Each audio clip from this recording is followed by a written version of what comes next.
tukang membuat pedang, antaranya bisa disebut sebagai al-haddad.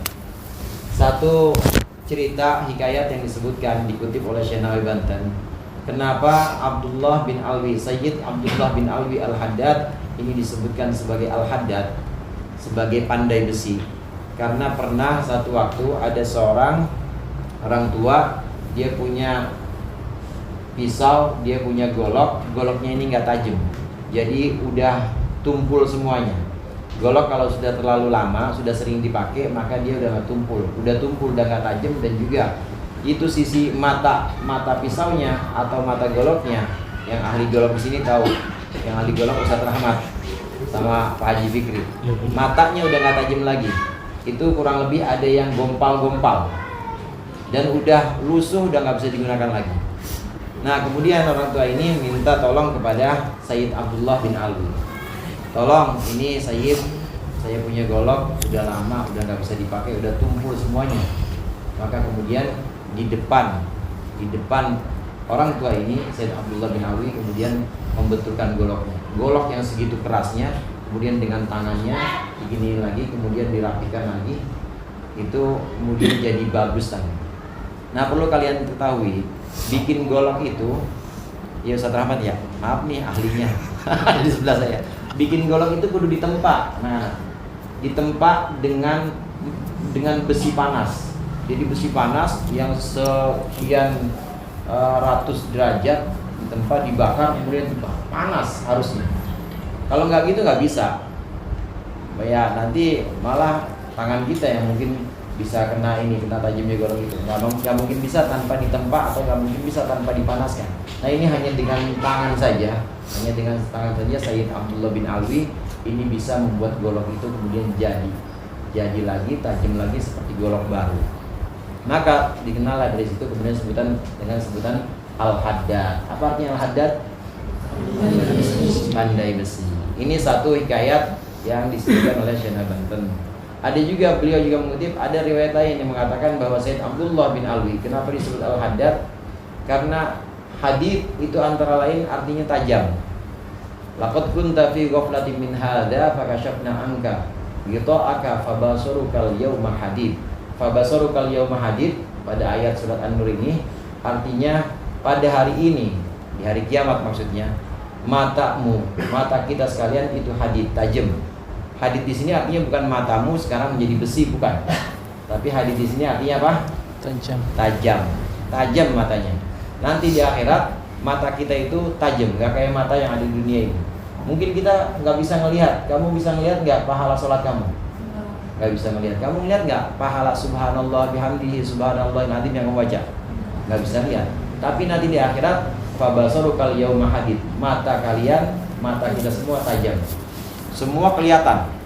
Semua yang pernah kita lakukan, amalan-amalan yang pernah kita baca, sholat-sholat yang pernah kita tunaikan, sedekah yang pernah kita masukkan ke dalam kotak, misalnya, ini semua kelihatan bentuknya. Mata kita tajam melihat langsung. Maka disebut dengan fabasarukal yauma hadid. Apa artinya hadid? Tajam. Di sini artinya hadid, tajam. Matanya menjadi tajam. Nah, satu hikayat tentang Sayyid Abdullah bin Alwi ini kenapa disebut al-haddad? Karena karena beliau adalah seorang guru, seorang alim allamah, seorang yang sangat alim, yang mendidik murid-muridnya, yang mengkader murid-muridnya, membentuk murid-muridnya menjadi orang-orang yang mata hatinya tajam. Kalau kita ikut salah satu amalan-amalan yang diajarkan oleh Sayyid Abdullah bin Alwi ini, maka insya Allah mata hati kita tajam. Mata hati kita akan bisa melihat mana yang baik, mana yang buruk. Mata hati kita akan dibuat oleh Allah ini kemudian bisa melihat dan dengan tajam. Bahkan untuk menghafal pelajaran, untuk menerima pemahaman dari guru-guru itu lebih cepat karena tajam. Siapa yang menajamkan? Yang menajamkan adalah Sayyid Abdullah bin Alwi al-Haddad. Nah, kembali ke acara rutinan kita, anak-anak. Rutinan kita baca rotib, namanya rotib apa? Rotib al-Haddad. Rotib al-Haddad ini disusun oleh Sayyid Abdullah bin Alwi al-Haddad, yang tadi kisahnya di awal sudah kita bahas. Rotib ini dibaca setiap hari. Kita baca sama-sama, dibaca setiap habis maghrib. di dalam rotib ini banyak bacaan-bacaan yang memang sudah tidak bisa kita ingkari lagi. Ini adalah bacaan-bacaan yang diajarkan oleh Rasulullah. Dan semuanya sahih. Semuanya saya jamin sahih. Yang ada dalam rotib al-ahdad itu sahih.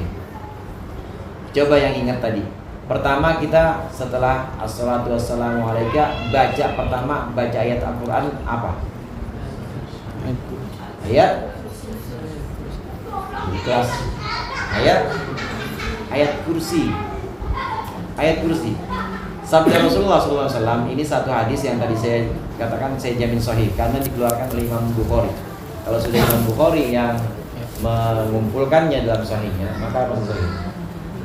Rasulullah SAW bersabda, berpesan kepada kita, siapa idza awaita ila firasyaka faqra ayatal kursi. Faqra ayatal kursi. Kalau kita mau tidur nih, ya hendaklah baca ayat kursi.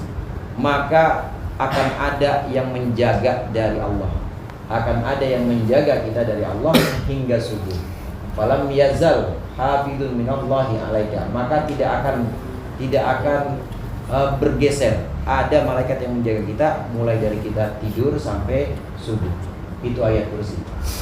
Ini kalau kita baca ya kita menjelang tidur. Apalagi kalau kita baca maghrib begini, nanti tidur baca lagi. Insya Allah mulai dari maghrib ini sampai subuh lagi nanti akan ada yang menjaga kita. Amin. Allah kirimkan hafid. Hafid di sini bukan orang yang HP-nya ketinggalan mulu, bukan. Mana orangnya? Hafid di sini adalah malaikat penjaga. Lam yazal minallahi hafidun hatta tusbiha. Tidak akan bergeser dari Allah, itu akan Allah kirimkan yang menjaganya atau yang menjaga engkau hingga engkau masuk waktu subuh. Maka kalau kita maghrib baca ayat kursi, kemudian mau tidur baca ayat kursi lagi yang ada dalam ratib al-hadad, maka insya Allah kita akan dijaga oleh penjaga yang Allah kirimkan. Mau dikirimin sama Allah penjaga atau mau dikirimin jin sama Allah? Mau yang mana? Penjaga. Yang dijaga malaikat. Malaikat yang menjaga itu namanya hafid. Allah kirimkan. Terus habis itu, habis baca ayat kursi nanti kita baca apa? Setelah ayat kursi apa? Ikhlas mulu. Belum. Al-Baqarah bagian yang terakhir. Surat Al-Baqarah bagian yang terakhir mulai dari Amanar Rasul. Ini adalah dua ayat terakhir. Sabda Rasulullah SAW, man qara'a bi ayataini min suratil Baqarah kulla lailatin atau lailatan kafatahu. Siapa yang membaca dua ayat terakhir dari surat Al-Baqarah, Amanar Rasul bima unzila ilaihi min rabbil alamin, dia baca di waktu malam hari, maka dua ayat itu sudah akan mencukupi dia di malam itu. Cukup, udah gak bakal ada kesulitan-kesulitan di malam itu. Kita baca dua ayat terakhir surat Al-Baqarah mulai dari Amanar Rasul yang ada di ratib al-hadad, maka insya Allah cukupin. Allah cukupkan mulai dari kita saat baca sampai subuh, Allah cukupkan. Yang pulsanya kurang pasti ada yang ngirimin nanti. Amin. Yang pokoknya udah habis pasti Allah cukupin. Amin. Yang kacamatanya rusak pasti ada yang betulin. Atau yang kira-kira kabel casannya udah rusak ada yang gantiin nanti. Makanya baca dua ayat surat Al-Baqarah tadi. Ini diantara bacaan-bacaan yang disusun dan ada dalam Ratibul Haddad. Ini adalah bacaan-bacaan selain ayat Al-Quran. Yang dua tadi kita sudah bahas, ini ayat Al-Quran ya. Tentunya banyak manfaatnya. Tadi sudah kita bahas dan sudah kita tunjukkan manfaatnya. Dan ini disampaikan langsung oleh Rasulullah. Ada manfaatnya.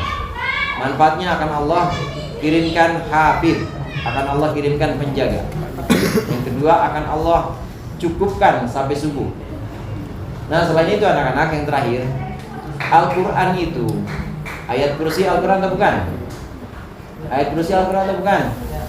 Al-Quran. Kemudian dua akhir surat Al-Baqarah Al-Quran atau bukan? Al-Quran. Al-Quran itu kalau kita baca pasti Allah berikan pahala. Bacanya kalau tanpa wudhu, ya pahalanya 5. Kalau bacanya dengan wudhu, maka pahalanya 10. Kalau tanpa wudhu pahalanya 10. Setiap huruf Allah balas 10 kali lipat. Kalau tanpa wudhu. Kalau dengan wudhu 25. Allah lipat gandakan 25 setiap satu huruf. Udah pernah ngitung belum ayat kursi berapa hurufnya? Hitung dah, kali 25. Kalau dengan keadaan wudhu seperti kita ini. Kalau dibaca dalam sholat 50 kali lipat. Kita sholat, kemudian rakaat pertama kita baca Al-Baqarah ayat 1 sampai ayat 285 apa ya? Al-Baqarah itu paling panjang. 285 atau 295. Maka itu pahalanya 50 kali lipat. Setiap huruf dilipat gandakan oleh Allah 50 kali lipat. Ini diantara yang kita baca, selain ada manfaatnya pasti ada pahalanya. Cuma kita nggak bisa melihat pahalanya, ya Fajar. Ya, pernah lihat nggak pahala ketinggalan di meja, di atas meja Fajar? Kalau dompet ada ketinggalan, pahala ada yang ketinggalan nggak? Pahala saya ketinggalan di jok inian Vario. Nah, lihat nggak? Kelihatan nggak pahala? Nggak kelihatan. Tapi nanti ini akan Allah bukakan nanti di akhirat. Di akhirat akan Allah buat mata kita bisa melihat. Ini pahala ayat kursi kita, ini pahala sholat kita, ini pahala sedekah kita, kelihatan semua. Dan hati-hati anak-anak, bukan cuma amal baik, amal buruk kelihatan. Amal buruk kita itu juga akan berbentuk dan akan kelihatan. Mungkin kalian pernah dengar ada orang yang dalam kuburnya mengalami siksaan-siksaan, kemudian ditemani dengan makhluk yang buruk. Maka makhluk yang buruk yang bentuknya bau itu adalah amal buruknya dia. Ada yang amalnya baik, ya bentuknya nanti benda-benda seperti lampu penerang sebagai penerang dalam kubur, atau mungkin bentuknya seperti ya AC sebagai pendingin dari kubur, maksudnya pendingin dalam kubur. Ya mungkin bentuk-bentuk yang lain. Tapi kalau amalnya buruk maka bentuknya buruk juga. Semua yang kita baca ini akan muncul. Semua yang akan kita baca ini akan kita lihat nanti setelah kita benar-benar terlepas ruh kita dari jasad kita. Ini akan benar-benar nyata dan kelihatan. Oh, ini pahala sholat kita, ini pahala ratiban kita, ini pahala ayat kursi, ini pahala surat Al-Baqarah yang sering kita baca. Ini pembahasan terakhir tentang ratibul haddad. Yang terakhir sekali dalam penjabaran ini, saya ingin sampaikan bahwa anak-anak yang berhalangan haid maksudnya itu dilarang masuk ke masjid, haram, nggak boleh ke masjid yang berhalangan. Nah, sedangkan selain masjid maka tetap diperbolehkan, tidak ada larangan. Jadi nanti teman-teman dibilangin yang haram kemana? Masjid. Di masjid. Kalau bukan masjid haram atau enggak? Enggak, tidak apa-apa. Bagaimana Pak membacanya? Membacanya niatkan zikir. Niatkan baca Al-Quran sebagai niat zikir, niat menyebutkan nama Allah, niatkan sebagai mengingat Allah. Kamu baca Allahu la ilaha illa huwal hayyul qayyum, niatnya zikir. Kalau niat zikir maka diperbolehkan. Yang nggak boleh, yang haram, perempuan, anak-anak perempuan yang halangan ini baca Quran tapi niatnya niat baca Quran. Saya pengen baca Qul huwallahu ahad, tapi saya niat membaca ini Qul huwallahu ahad adalah ayat Al-Quran. Dosa, haram. Tapi kalau memang sudah jadi zikir atau wiridan kamu, emang kamu wiridan sebelum tidur Qul huwallahu terus, sebelum tidur kamu wiridannya ayat kursi, maka nggak dosa, nggak apa-apa. Karena memang zikiran. Jadi boleh nggak kita baca Al-Quran dalam keadaan, boleh nggak kita melafadzkan Al-Quran dalam keadaan haid? Boleh atau enggak? Boleh dengan niat apa? Dengan niat zikir. Nah, mulai besok teman-teman yang putri diajak. Ini pada kemana itu? Yang halangan? Hah? Iya. suruh ikut kemudian suruh masuk ke dalam, nggak apa-apa, karena ini musola, nggak apa-apa. Iya, ini langgar. Kalau kata Ustaz Rahmat, apa yang nggak boleh di masjid dilanggar.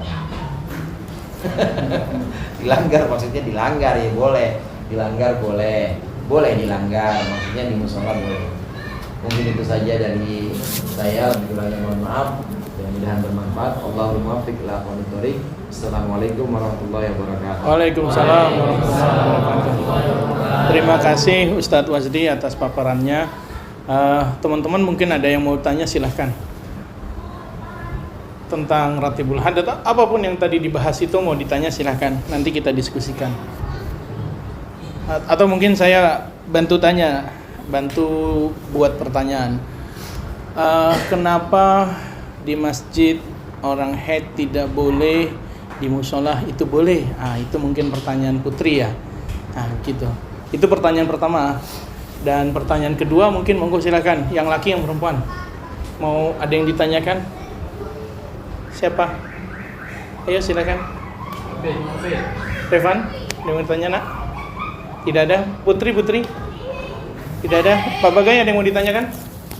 Jadwal makan sekarang.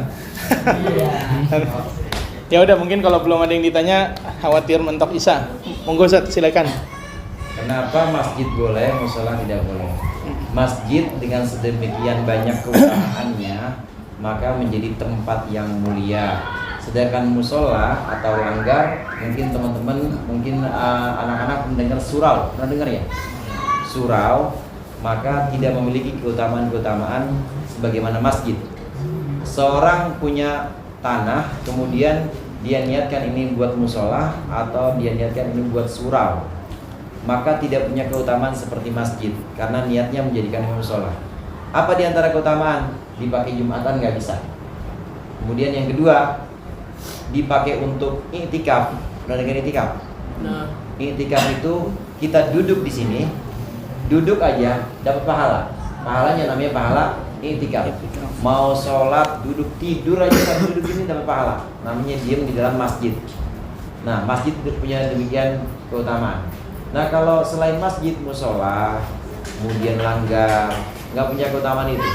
Ada orang kemudian dia niatkan tanahnya dibangun musola atau langgar, dia nggak bisa i'tikaf di situ. Jadi kalau i'tikaf kemana? Harus ke masjid agung atau ke masjid yang memang disebut sebagai masjid, dipakai buat Jumatan boleh dan memang diniatkan untuk membuat masjid. Di antara keutamaan masjid itu seperti itu. Kemudian di antara keutamaan masjid, masjid tidak bisa dimiliki oleh perseorangan. Masjid itu tidak boleh masjid milik Pak Adi, nggak boleh. Masjid harus diwakafkan untuk umat. Nah, musola boleh nggak? Musola boleh. Langgar siapa nih? Langgarnya Pak Haji Bagai. Boleh. Ini musola siapa nih? Musolahnya Alfian. Boleh. Dan nanti suatu saat Alfian kepepet, udah nggak ada lagi, musolahnya dibangun jadi rumah dia, nggak apa-apa. Udah hancurin aja musolah, jadiin kamar aja. Jadiin kamar diperbolehkan. Maka musolah ini boleh perseorangan, tapi masjid nggak boleh. Nah, atas dasar ini, atas dasar keutamaan masjid, bisa dipakai buat i'tikaf, buat sholat Jumat, tidak bisa dimiliki perseorangan, maka masjid menjadi mulia dan tidak boleh dimasuki oleh orang-orang yang haid, bahkan orang yang junub juga nggak boleh. Mungkin anak laki-laki nggak pernah haid, tapi saya yakin pernah junub ya. Pernah junub nggak? Pernah junub? Mimpi basah. Iya, mimpi basah belum mandi namanya junub. Nggak boleh di masjid, haram. Nah, dasarnya pertama itu karena kemuliaan masjid. Kemudian yang kedua, tentu kenapa kita harus menuruti larangan-larangan itu? Dasar semua ibadah itu adalah ta'abbudi atau ngikutin apa yang diajarkan oleh Rasulullah. Jadi karena Rasulullah melarang, maka kita harus mentaatinya. Itu bedanya antara masjid dan musola. Baik, terima kasih banyak Ustadz. Mungkin itu tadi jawaban tentang musola dan masjid, kenapa boleh dan tidak. Mungkin sesi hari ini kita cukupi karena sudah masuk waktu Isya. Silahkan yang perempuan bisa kembali ke tempatnya. Assalamualaikum warahmatullahi wabarakatuh.